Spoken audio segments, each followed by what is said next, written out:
প্রেমে কষ্ট পাওয়া মানুষগুলো সবচেয়ে নীরব হয়। তারা চিৎকার করে না, অভিযোগ করে না, শুধু চুপচাপ নিজের ভেতর ভেঙে পড়ে। এই ভিডিওটা তাদের জন্য যারা কাউকে সত্যি ভালোবেসেছিল কিন্তু আজ নিজেকে হারিয়ে ফেলেছে।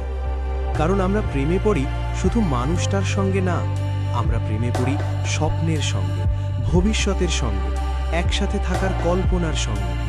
যখন মানুষটা চলে যায়, সে শুধু মানুষ হিসেবে যায় না, সে নিয়ে যায় আমাদের স্বপ্ন। একটা কথা পরিষ্কার করে শোনো, প্রেমে কষ্ট পাওয়া মানে তুমি দুর্বল না, এর মানে তুমি সত্যি ভালোবাসতে জানো। যারা কখনো কষ্ট পায় না তারা আসলে ভালোবাসতেই জানে না।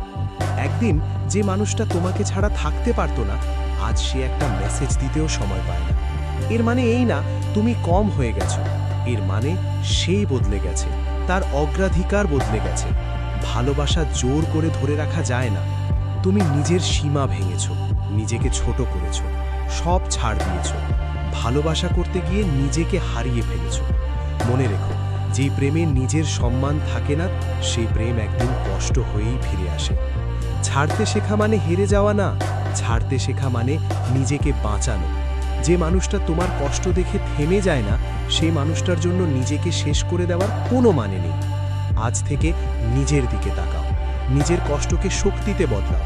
যে ভালোবাসা তুমি অন্যকে দিয়েছিলে, আজ সেই ভালোবাসা নিজেকে দাও।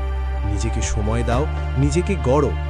আজ হয়তো সব অন্ধকার লাগছে, কিন্তু বিশ্বাস করো, এই কষ্টটা তোমাকে নষ্ট করতে আসেনি। এই কষ্টটা এসেছে তোমাকে শক্ত বানাতে। একদিন তুমি পেছনে তাকিয়ে বলবে, ভালোই হয়েছে সে চলে গিয়েছিল। যদি এই কথাগুলো তোমার জীবনের সাথে মিলে যায়, কমেন্টে লিখো, আমি নিজেকে হারাবো না। আর সাবস্ক্রাইব করো জীবনের আলো, কারণ এখানে আমরা কষ্টকে শক্তিতে বদলাই।